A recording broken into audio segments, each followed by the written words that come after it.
Hello and welcome to the analysis of the Hindu newspaper dated December 29th, 2022. In this video, we are going to talk about two important newspaper articles. Now, these articles are important, significant for the civil services examination. So, do watch this video till the end and let's now deep dive into these particular newspaper articles. So, the first important newspaper article which we are going to talk about is about a failed attempt at the decriminalization. So basically, this particular newspaper article talks about a bill which was presented on December 22nd, known as Jan Vishwas Bill 2022. Now, this particular bill seeked to amend some of the acts so as to lessen the punishments in some of the crimes. Now, this article becomes important for the GS paper 2, that is government policies and interventions for development in various sectors and issues arising out of their design and implementation. Before heading to this particular bill, which is known as Jan Vishwas Bill, let's understand the context of this particular newspaper article. Now, this article says that last week the Union government tabled the Jan Vishwas Bill 2022 in the Parliament, and its objectives were twofold. First is the decriminalizing 183 offences across 42 legislations, and the second was enhancing the ease of living and doing business in India, right? So these are the basic two purposes of the objectives of this particular bill, which was tabled on December 22nd. Now, this particular bill talks about decriminalization, but in order to understand the decriminalization, first we have to understand the consequences of the overcriminalization. Now, overcriminalization is what? Overcriminalizing the crimes. You are punishing the people more than it is required. This is what is known as overcriminalization, right? So the consequences are very clear. Now, the first one is then unprincipled growth of criminal law, and which has been a cause of concern for the scholars of law. And such growth is evident from the fact that criminal law is frequently used as a political tool. And second is that the act of criminalization often becomes a medium for governments to put across a strong image as opposed to the punishing wrongful conduct. An example can be the IT Act of 2000, right? So now, let's talk about the specific crime data regarding it, right? Because crime data talks about what is known as overcriminalization in India. Now, as per the National Judicial Data Grid of 4.3 crore pending cases, nearly 3.2 crore cases are in relation to the criminal proceedings. Now, this is a very substantial number, and it shows that there is a growing number of pendency in the criminal cases, which share a direct relation with the number of criminal laws. Now, if the criminal laws are somewhat lessened, or they are somewhat lessened in number, then what is going to happen? Or they are going to be relaxed somewhat, then what is going to happen? The pendency in the criminal cases is going to be lessened, because some of these crimes are very petty crimes and they can be dealt with just fines or penalties, right? So similarly, there is a rise in the prison population, and which is a proof of over criminalization. And in order to understand this particular thing, we need to analyze the data from the National Crime Records Bureau. So there is a particular statistics which has been presented by the National Crime Records Bureau of 2021, which says that a total of 5.54 lakh prisoners were confined in prisons against a capacity of 4.25 lakhs, which again shows that there is over criminalization. Now that we have talked about over criminalization, we will talk about what we are going to do in this regard. And the option before us, or the option which has been presented by the government, is Jan Vishwas Bill. Now, Jan Vishwas Bill is basically known as Jan Vishwas Amendments of Provisions Bill 2022. Amendments of provisions of what? Earlier acts which have been enacted by the Parliament, right? So it was introduced in Lok Sabha on December 22, 2022. And it amends 42 acts to reduce the compliance burden on the individuals and businesses and ensure ease of doing businesses. We have already discussed that. Now, some of the acts that are going to be amended are as follows. For example, the Indian Post Office Act 1898 is going to, some of its provisions are going to be amended. Some provisions of Environmental Protection Act 1986, Public Liability Insurance Act 1991, and the Information Technology Act of 2000, all of the provisions or some of the provisions of these particular acts are going to be relaxed, or they are going to be deleted, right, according to this Jan Vishwas Amendment of Provisions Bill 2022. Now let's talk about the features of this particular bill, because this becomes very important. We need to understand the features of this particular bill.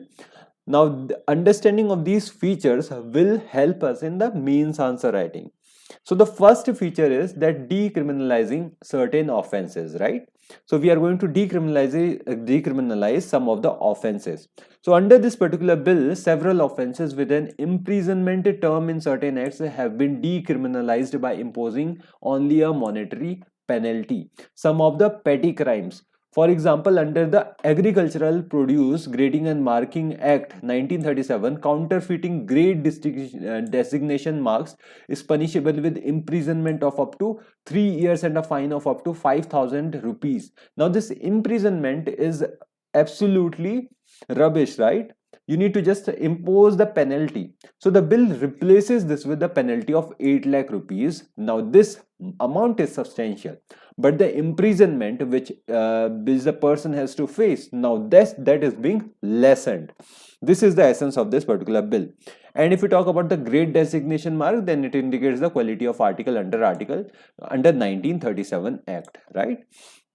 So first thing is this. Now the other example is the Information Technology Act of 2000.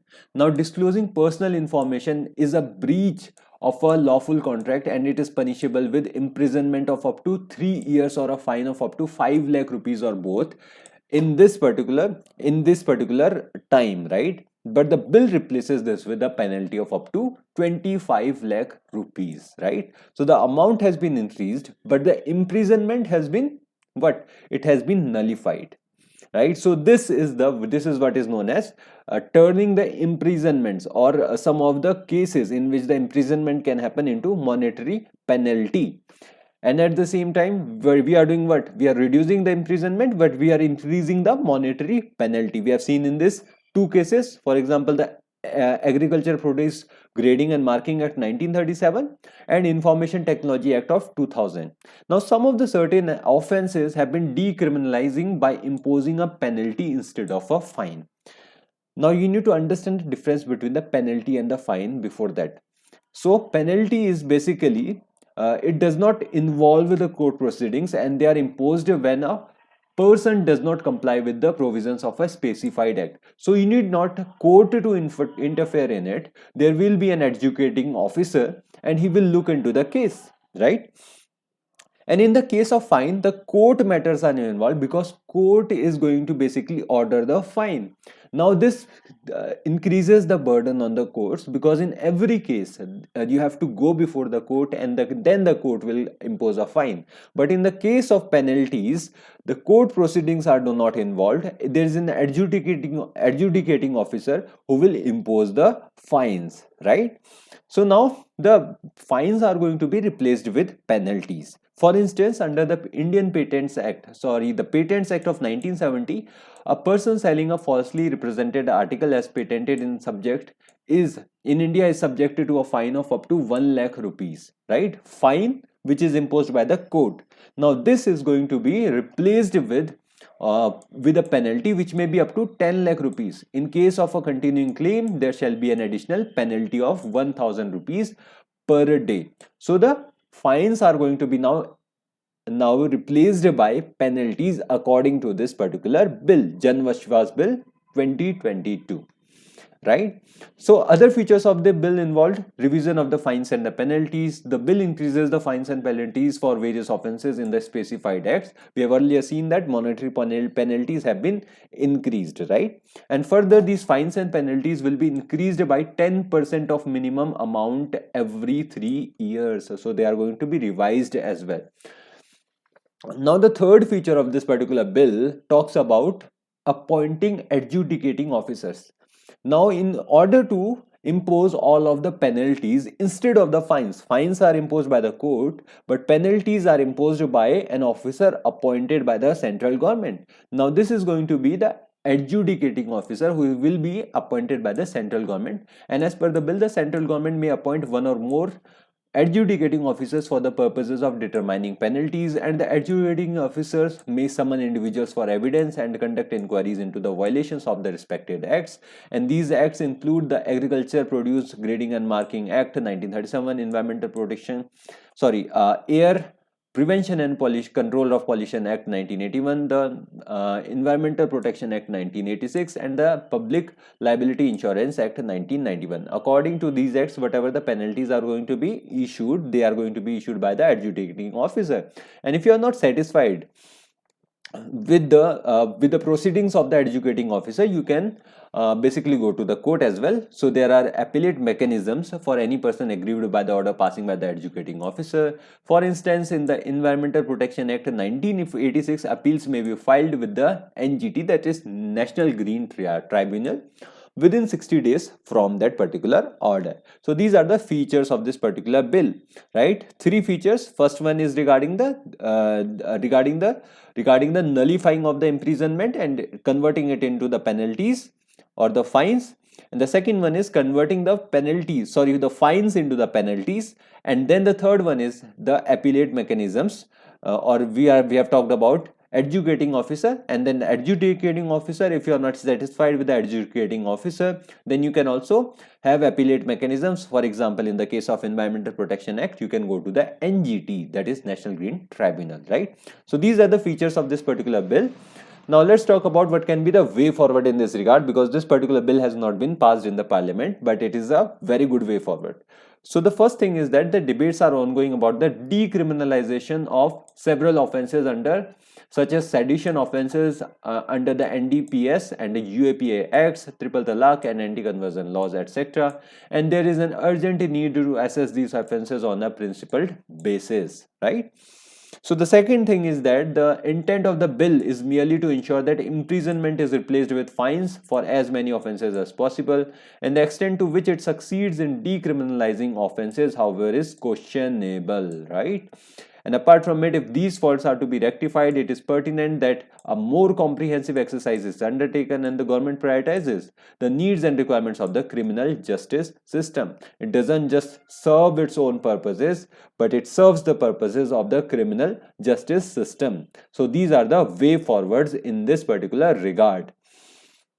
The bill we have talked about is Jan Vishwas Amendment of Provisions Bill 2022.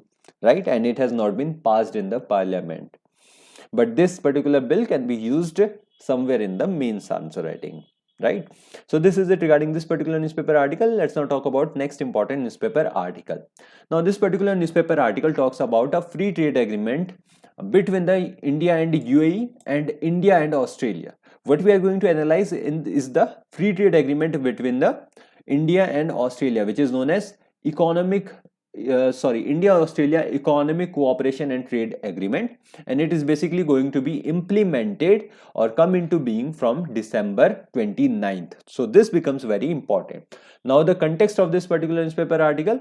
Now the importance of this particular newspaper article is that it is important for the GS paper 2, that is bilateral, regional and global groupings and agreements involving India or affecting India's interest, and particularly the agreements involving India or affecting India's interest is important, right? It's important for this particular part of our syllabus. So let's first understand the context of this particular newspaper article. So this article talks about the fact that various export promotion councils on Wednesday lauded the trade agreement signed by India with the UAE and Australia, and saying the pacts will help India boost exports by granting preferential access to these markets for Indian products. Now with Australia, we have what is known as India-Australia Economic Cooperation and Trade Agreement. It has been signed in the earlier part of the year. Now this will come into force from December 29 and is expected to create 10 lakh jobs and raise Indian goods exports to Australia by $10 billion. Now we are not interested in these kinds of figures, though it's very positive sign. But we are not interested in these figures. We are interested in what is known as Economic Cooperation Trade Agreement. What are the specific provisions of it and what is the significance of this particular agreement? Then we are going to talk about the complete India-Australia relations as well. But before that, let's analyze the Economic Cooperation and Trade Agreement. So basically it is the first free trade agreement that India has signed with a major developing country in over a decade. And in February, India signed an FTA with the UAE and is currently working on the FTAs with Israel, Canada, UK and European Union, right? So this is what is happening in the background. Now, this particular agreement, which is between India and Australia, encompasses cooperation across the entire gamut of bilateral economic and commercial relations between two friendly nations and covers areas like trade in goods, rules of origin, trade in services. It also talks about technical barriers to trade. It also talks about sanitary and phytosanitary measures. It also talks about dispute settlement, movement of natural persons. It also talks about telecoms, customs procedures, and it also talks about pharmaceutical products and cooperation in other areas, right? So cooperation is going to happen in these particular areas. Now ECTA provides for an institutional mechanism to encourage and improve trade between the two countries, and the ECTA between India and Australia covers almost all the tariff lines dealt in by India and Australia respectively. Now India will benefit from the preferential market access provided by the Australia on 100% of its tariff lines, and this includes all the labor intensive sectors of export interest to India such as gems and jewelry, textiles, leather, footwear, furniture, etc. And on the other hand, India will be offering preferential access to Australia on the 70% of its tariff lines, including lines of exports interest to Australia, which are primarily raw materials and intermediaries such as coal, minerals and wines, mineral ores and wines, right? So these are some of the areas in which India and Australia are collaborating under the Economic Cooperation and Trade Agreement. Now under this particular agreement, India graduates from STEM Indian graduates from STEM, that is science, technology, engineering and mathematics, will be granted extended post-study work visas, and Australia will also set up programs to grant visas to young Indians looking to pursue working holidays in Australia, right? So these are some of these particular features of this particular agreement. Now let's talk about the significance of this particular agreement. So basically it will provide zero duty access to 96% of India's exports to Australia, which includes shipments from key industries or key sectors such as the engineering goods, gems and jewelry, textiles, apparel and leather, and it will boost bilateral trade in goods and services to US dollar of 45 to 50 billion dollars over 5 years, and up from around US dollar 27 billion, and generate over 1 million jobs in India according to the government estimates. And it will also give 85% of the Australia's exports zero duty access to Indian markets, and including coal, sheep meat and wool, and a lower duty access on Australian wines, almonds, lentils and certain fruits. So these are the significance of this particular of this particular agreement. Now let's talk about the FTA, because ECTA is basically an FTA, that is free trade agreement, right? To trade freely between the two markets. This is known as free trade agreement. Now, the free trade agreement is basically a pact between two or more nations to reduce barriers to imports and exports among them. This is basically the function of ECTA.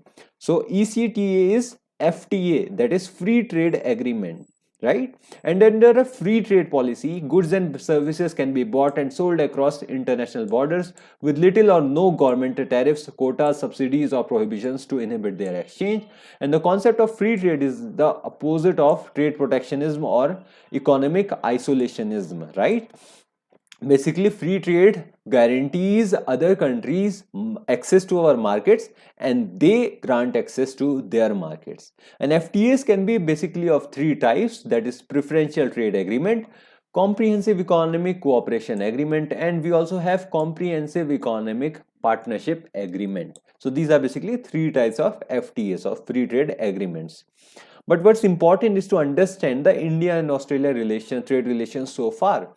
So now India and Australia enjoy excellent bilateral relations that have undergone transformational evolution in the recent years, and there is a special partnership characterized by shared values of pluralistic parliamentary democracies, Commonwealth traditions, expanding economic expanding economic engagement, long-standing people-to-people ties, and increasing high-level interaction.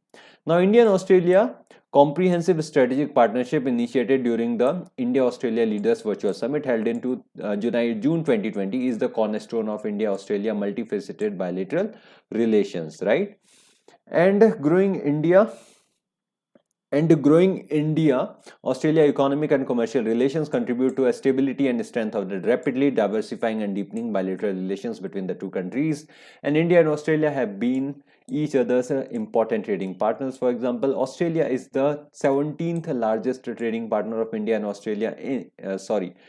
and India is Australia's 9th largest trading partner. India and Australia bilateral trade for both merchandise and services is valued at US $27.5 billion in 2021, which is going to specifically increase with the coming of this particular free trade agreement. Now, India's merchandise exports to Australia grew at 135% between 2019 and 2021, and India's export consists primarily of broad-based basket largely of finished products and over $6.9 billion in 2021, and India's merchandise imports from Australia were $15.1 billion in 2021, consisting largely of raw materials, minerals, and intermediate goods, right? So this is the India-Australia relations, trade relations so far. Now, India and Australia are also partners in Trilateral Supply Chain Resilience Initiative, which is an arrangement along with Japan which seeks to enhance the resilience of supply chains in the Indo-Pacific region. And further, India and Australia are also members of the Quad grouping, which is basically a grouping of basically 4 members, that is India, US, Australia, and Japan. Now, this particular thing, that is ECTA, becomes also very significant in the trade relations between these countries, right?